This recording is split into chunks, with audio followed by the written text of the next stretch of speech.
Welcome back, everybody. This is my Star Wars Unlimited Jump to Lightspeed card review series, where I'm rating every single card from 1 star to 5 stars. 5-star cards are like meta-defining amazing cards. 4-star cards are just really great cards. 3-star cards are good cards, and they're gonna like come and go depending on how the meta shakes out. 2-star cards are cards that I think people are going to try. They're not going to be as good as we thought, and they're going to eventually fall out of favor, or like really, really niche cards. And 1-star cards are just really bad cards. This video is going to be a little bit different than my other card review videos because we have double the cards in the single aspect colors than we do in like the double aspect colors. In order to kind of help me save on editing, I'm going to condense a lot of the bad cards into buckets. I'm going to talk about all of them, and I am going to still like edit in cards and stuff that I'm referencing. I'm just going to have a 1-star or 2-star banner above like the block of cards. It will significantly cut hours out of the editing time. It's just going to help me get these videos out faster. So I hope that's okay. The analysis won't change, but a lot of these cards are a little bit anticlimactic. Let me know if there's any recommendations on what you guys think. This might be the best way to handle these following sections. Without further ado, let's get into the cards. The first bucket of cards that I want to talk about are all 1-star cards. We'll start off with Astromech Pilot, a 1-cost 1/3 droid pilot. Really bad unit stats. You really only want to play this as an upgrade, and as an upgrade you have to pay 2. When you play it as an upgrade, you heal 2 damage from a unit. The idea, I guess, with this is if you play something like a 2/3 and you attack into your opponent's 2/3, you then on your next turn play Astromech Droid, heal the unit that you just attacked with. Now it's got more attack and you can trade in again and do all that. I just don't like it. I think I'd much rather play a better pilot on 3 or do something better on 3 than just heal a unit. Healing's not that great in this game. Astromech 1-star. Next, Grim Valor. 1 cost +1/+1, and you get a when defeated, you may exhaust a unit. Blue already has access to Unexpected Escape, which is a 1-cost exhaust a unit when you want to, not this delayed when defeated trigger. The +1/+1 is nice, but I don't really want to upgrade something and then defeat it. That's not seeing play. Royal Security Fighter, a 2/2 in space with grit.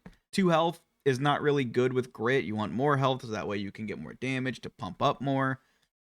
And both Blue Hero and Blue Villain have better cards than this. Academy Graduate, while you might think another turn 1 Sentinel that could be in space or in ground, is good because of the flexibility. It's an Imperial. 1/2 Sentinels, they can get killed by almost any turn 1 play, and it only has 1 attack, so it doesn't even trade into what attacks it. Just play better units that can trade on turn 1, and then play better Sentinels on turns 2 and 3.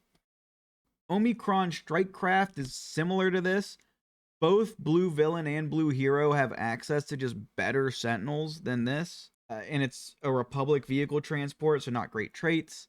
And Trace Martez, a 3-cost 2/5, piloting for 1, you get an on-attack ability. You may heal a total of 2 damage from any number of units.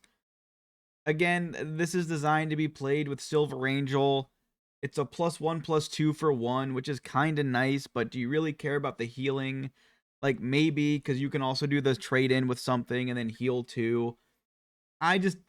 If it just straight up gets defeated by something, the healing doesn't really matter. So I think Trace is also a 1-star card. In the next bucket of cards, these are also all 1-star cards. I have Outer Rim Outlaws. It's a 3-cost 3/3 shielded underworld. It synergizes well with 2 leaders, Gar Saxon, Cad Bane. I just really don't see a world where 3/3 shielded is the unit we're going to run. Yes, it's good against ping decks because the shield takes the ping, can survive 1 exhaust.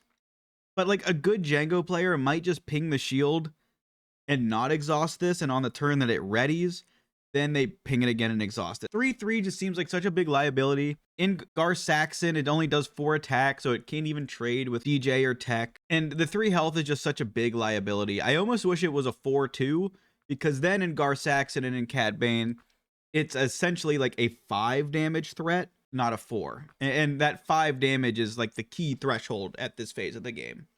So Hondo Inaka is a 4-cost 3/5 underworld, shielded with an on-attack ability. Take control of a non-pilot upgrade on a unit and attach it to a different eligible unit.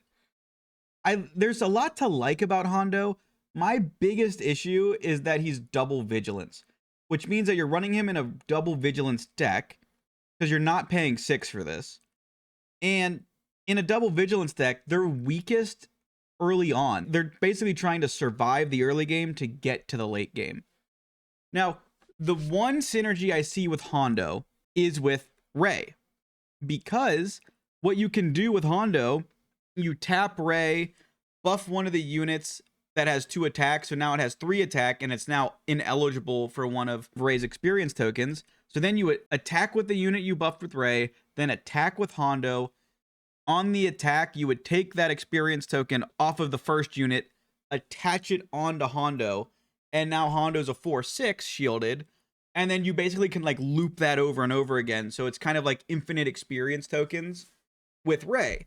That's kind of cool, and I did play double blue Ray in set 2. The problem is I kind of like double blue Yoda better. And I don't think Hondo is going to push me over the edge to go back to Ray. Maybe I'll try it here and there, and if there's any interest in that, let me know. Because I do think in double blue Ray, I think he actually is a player in that deck, because he has a pretty decent synergy. But I just don't know if that's the deck I'm going to be wanting to run. I don't think anybody's going to be wanting to run that deck in set 4. If this was printed in set 2, different story. Set 4, not feeling it. Next up is Perimeter ATRT. 4 cost, 3/5 Republic Vehicle Walker with Sentinel. Now, we did see a unit very similar to this in blue, a 4 cost, 2/6 Sentinel Nema Outpost Guards. And I actually also ran that in my double blue Ray deck in set 2. The reason why I ran Nema Outpost Guards was because it had 2 attack and 6 health. So I could play Nema Outpost Guards if they don't kill it on the first turn, and typically it was unlikely they could kill it on the turn it was played, because the 6 health that early on in the game is actually like kind of a pain in the ass to deal with. If they couldn't deal with it, next turn I hit it with an experience token, and now you have a 3/7 Sentinel on the ground. And that was like a big pain in the ass to deal with. This is 3 attack, so you can't buff it with Ray. It doesn't have that great of synergies. It has vehicle synergies, so maybe you want to play this in rows. So like maybe, but then you have to attack with it. It's slow. They have a time to a counter with it. I don't think this is going to see much play. So Munificent Frigate is a 5 cost 4/7 Separatist Vehicle Capital Ship. I don't see you wanting to run this in Piet, even though it's a capital ship. 4 cost 4/7, while nice, I just think there's so much better things he can do. I don't think he wants to run this in his deck. So Piet's out. In Blue Hero, again, I don't know if this is what you want to do. They have access to like Obi-Wan's Aether Sprite. Oh, I like over this. It does something when it's played. So even if it gets taken out, at least you did something with your resources. But it is a Separatist. I guess as one of the biggest Dooku simps in the space right now, I have said 5 cost good Separatist units make Dooku a lot better, because cheating out on turn 2 big units is extremely good. In this dodges all of the removal it would see on the 4 resource turn, the turn that it would be ready, except for direct hit, which, no spoilers, but it's coming up. If direct hit sees play, this gets worse. If it doesn't, this is actually really good. This might be the second best unit that Dooku Blue can run behind Devastating Gunship. Like, maybe this should be 2 stars. I just don't think Dooku Blue is the color that you're going to run Dooku in.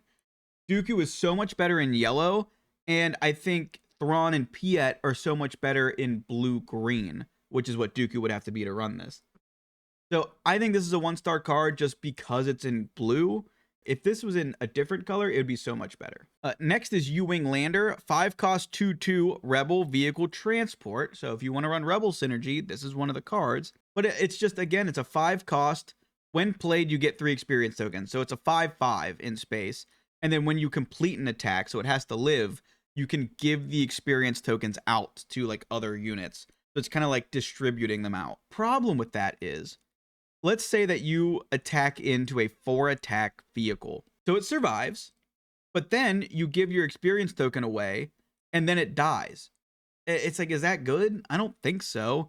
Also, if it gets bamboozled, you played 5 for a 2/2, and that's just terrible. And yes, everything has a counter, I know. Bamboozle is going to see play because that's what counters Chewbacca and that's what counters Luke, and that kills a bunch of leaders for free. So it's not like It's not like I'm just pulling a random card out of a hat and saying, see, look, this is a big issue. The counters that I try to bring up are counters that I do seeing play and not some niche card. I think Ewing Lander is just bad. There are so many better things you can do at this spot that make Ewing Lander pretty bad. Hero can play the Ghost or Obi-Wan's Aether Sprite in this spot, and Villain can play Corvus. All those I like better than Ewing Lander. And then next is Wingguard Security Team. The 6-cost 4/4 Fringe Trooper with Sentinel. And when played, you get to give shield tokens to 2 Fringe units. This counts as 1 Fringe unit. You can't put both shield tokens on this unit. It has to be split. And Fringe is like kind of a popular keyword. Problem is, this is essentially 2 village people stacked in a trench coat on top of each other. Double the price, double the attack, double the health, essentially double the shields if you have another Fringe unit out. And it has like the same traits. Yes, this one has Trooper where Village Protectors didn't. But like, is that really what's going to push this over the edge? I don't think so. In Hero, you can play Obi-Wan, which is so much better than this. And in Villain, Academy Defense Walker, I think is better than this. So these are all, this is a 1-star card. On to the next bucket of cards. Silver Angel, a 2-cost 2/3. When 1 or more damage is healed from this unit, you may deal 1 damage to a space unit. This card is like kind of nice in Obi-Wan because if it gets pinged, you just immediately heal the ping and then it can't be Tarkin Town. That's kind of cool. And in Rose, after you attack with this, you can heal 2 damage from it. So you could hit an opponent's 2/3, heal this with Rose, and then you kind of still have a 2/3 while they have a 2/1. And then you can trade into their unit. And like, that's kind of nice. The problem is, I don't know if this is going to see play. Again, I like all of the other 2-cost 2/3 units in Blue Villain and Blue Hero better than Silver Angel. Except I like Silver Angel in an Obi-Wan deck. I just don't think Obi-Wan's going to see play. Therefore, Silver Angel isn't going to see play. 1 star. I will be trying out Obi-Wan, and maybe it surprises me, but right now, not really. Next is Covering the Wing. 2-cost tactic, create an X-Wing token, may give a shield token to another unit. A lot of people have been raving about this because it's play an X-Wing. If you have another unit, you get to give it a shield token. So that's like kind of nice. Except on turn 1, it's pay 2 to create an X-Wing token. Not that great. And maybe on like turn 2, it's a 2-cost. Make an X-Wing token, give a shield to your first play. It can stop a Tarkin Town. It can block pings. I'm just not really feeling it that much. If you could play this and put the shield token on the X-Wing, it's essentially a crafty smuggler in space. And that would have been really cool. I actually would have really liked that. But since it doesn't work on an empty board, I'm not the biggest fan. Out the airlock, give a unit -5/-5 for this phase. For 5, anything that's not a leader, you can just vanquish for 5. And against leaders, if you need to do 5 damage to a leader, get them to 5 health and use takedown. Yes, I know that, you use -5/-5 and then trade and your unit might live. But like, do you really want to risk that? Because you play this and then they could exhaust your unit, they could kill your unit, and then this is only temporary. If you deal damage to their leader, they have to heal it first. And if they don't heal it, then you have the card to play takedown with.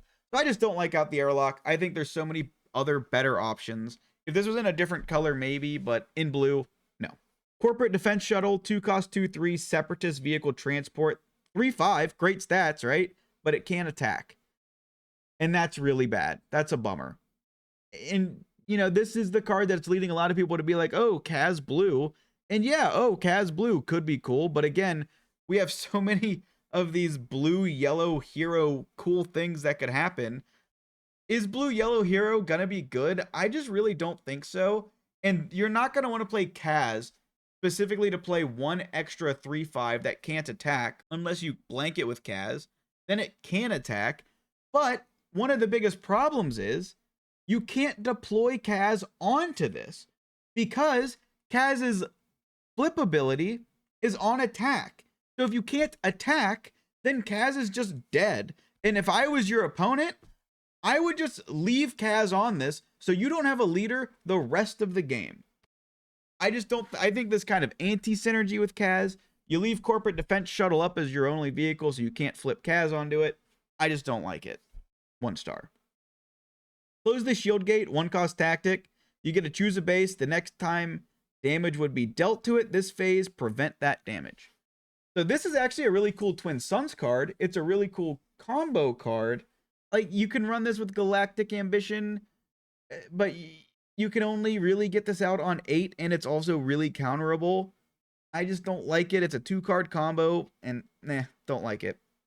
And in Twin Suns, you get these really weird in-game states where it's like, if I hit the opponent, then somebody else can get the kill, or if somebody else is planning on getting the kill, you play Close the Shield Gate, you pick the opponent. That way you're kind of in like another weird stalemate. I think it's kind of cool and interesting in Twin Suns, but in Constructed, not really.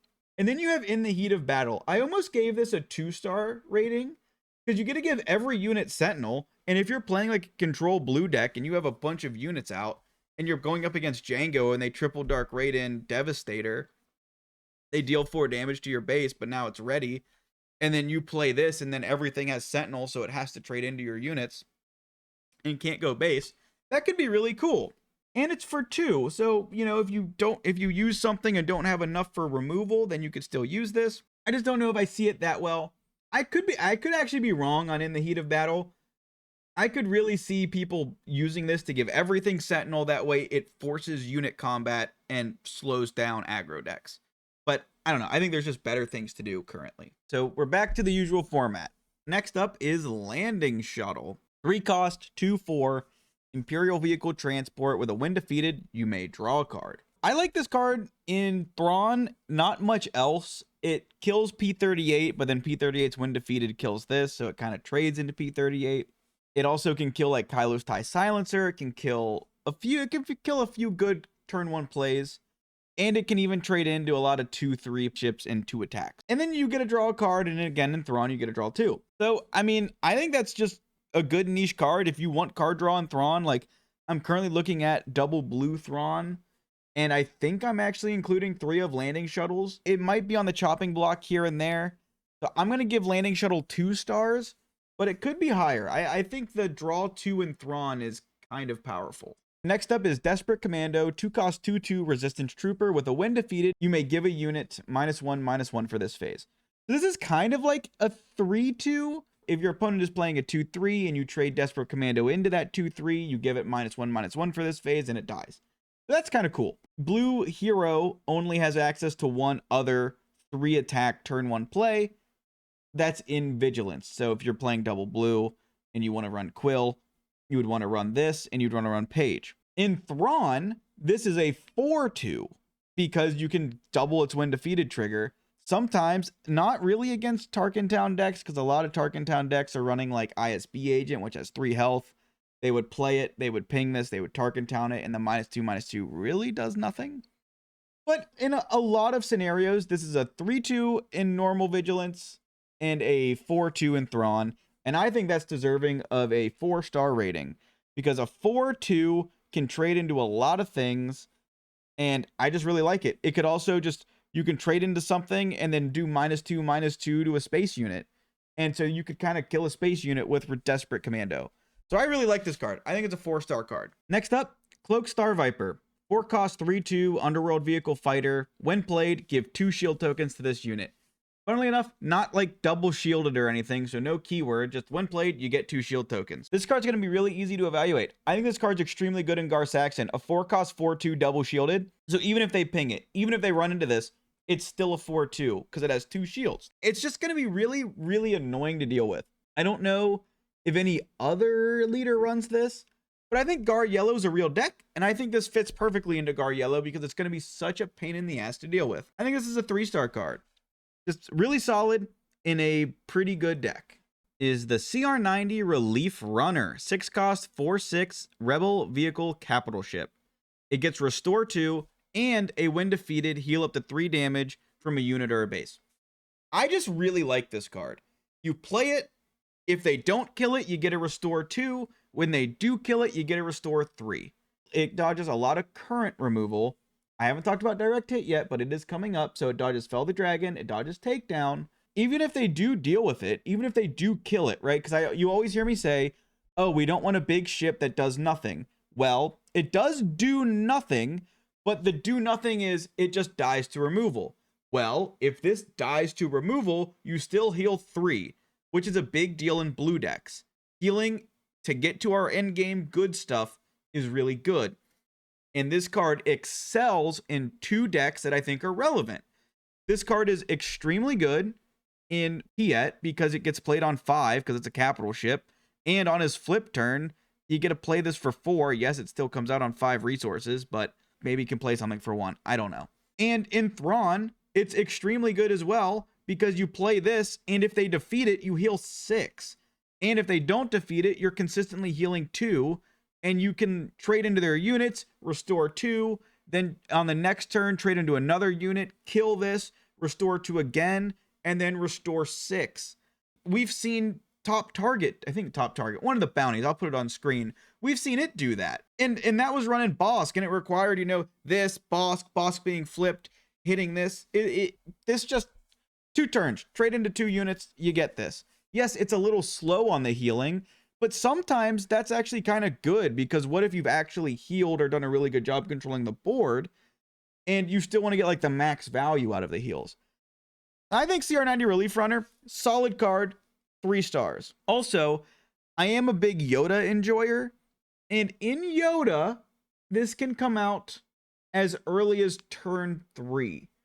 And if you pull this out on turn 3 as a 4/6, restore 2 when defeated, heal 2 damage from a unit or a base, it isn't really, but like it kind of is like the anti-Ruthless Raider, because the Ruthless Raider is gonna deal 2 damage to your base and unit. Well, this restores 2, so it like negates the 2 damage on base.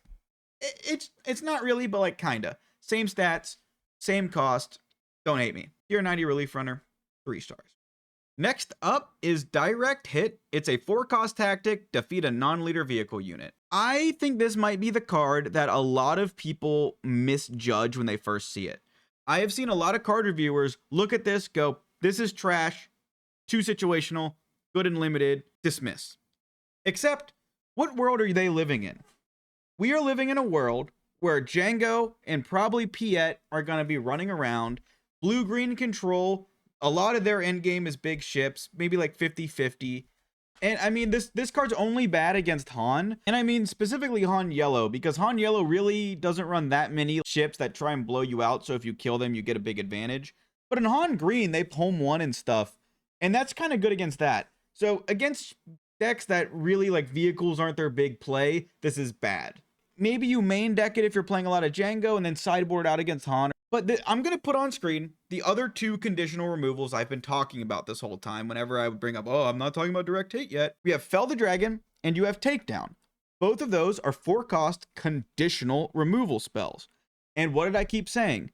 This card is really good because it dodges both of them. I've been saying anything under 5 attack dodges Fell the Dragon. Anything above 5 health dodges Takedown. Well, what if you have a 4/6 that sees play? Like, I don't know, Ruthless Raider. If Ruthless Raider sees play, Direct Hit is one of the only counters that any blue deck can run to just kill it. And it comes out on the same turn Ruthless Raider would be triple dark rated in. And it might suck to defeat it, but at least they don't get to draw it and play it again. You only have to deal with Ruthless Raider once. In a world where Django, Triple Dark Rating, and Ruthless Raider is good, Direct Hit is a really good counter to that. This card is a 3-star card because it comes and goes depending on what the meta is. If we completely run Django out of town, not likely, but if that happens, this comes out. If Django starts creeping back in, you throw Direct Hit at him and tell him to go sit in the corner and think about what he's done. Direct Hit's a good card. It's a 3-star card. It is another one of these situational removals that if vehicles become dominant, we use. Well, guess what? Vehicles are probably going to become dominant, so we use. It's a 3-star card. Also, yes, I understand that I'm like yelling at a straw man right now, but I swear I have seen card reviewers just ignore this and not even think about like the meta that we're in, and they just go, too slow, too dependent, and then in a month from now, they're gonna be like, you know what? Direct Hit's actually pretty good. Maybe I should stop yelling at straw men. And lastly, Nebula Ignition. 9 cost, defeat each unit that isn't upgraded. And it's a disaster, so it has no synergies. Everybody keeps saying unplayable coaster, terrible card, trash, get rid of it. Why would you not run Super Laser Blast instead of this? It's like, if I want to kill every unit, I want to kill every unit. I don't want it to be upgraded. I don't want that conditional thing. And I do understand where they're coming from here. But and I said this in my Carbonite unboxing video, so I'm going to say it here. I'm going to go on record. The person who wins the Luke showcase at the sectionals, I believe, is going to run this card because they're probably going to be playing Luke Green, which means that they're probably going to have more of a late game focused like game plan in mind. And if they want some kind of board clear, they would probably run this card. And you might be saying, why would they run this and not like Invasion of Christophsis or anything like that? Well, I'm glad you asked, Strawman. Now I'm not arguing with you, I'm agreeing with you. Luke, his whole thing is play a unit, give it a shield. Well, that's an upgrade. So Luke kind of can play all his stuff, upgrade all his stuff, and then play Nebula Ignition, shut you down, keep his side of the board, and then it's just game over because he's going to slam you in the face. And I think that could be really good. So I'm going on record. I think the person who wins the Luke showcase runs Nebula Ignition somewhere in their deck. Don't make a liar out of me. But all that being said, this is a 2-star card. I think it's very situational. It's very niche. It's really, really niche in like one deck archetype that I could see. So it's a 2-star card. I'm not arguing like this is some meta-defining, game-breaking card. But I'm trying to see like where this would be used. And I think this is actually like kind of good in a Luke deck. So Nebula Ignition, 2 stars. On to the roundup. I see about 4 plain blue cards seeing play. Desperate Commando, I think, is sneaky good. Cloaked StarViper and CR Relief Runner, Direct Hit are all going to be just really good cards. Nebula Ignition, that whoever wins Luke, make sure you run that to not make me a liar. Landing Shuttle again, nice card in Thrawn.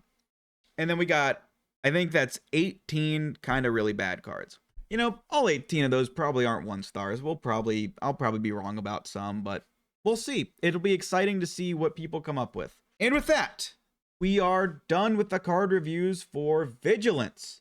We've got Command, Cunning, Aggression, all the others, and then bases. And then I'm going to do a top 10 list, and then we're in full deck building mode. Again, I have a lot of plans for deck building, other videos, organization videos. So if you guys can think of absolutely anything that you would want to see, please drop a comment. I've got a long list of videos, but you know, some of these are easier to make than others. Thank you so much for watching. Have a great day, and see ya.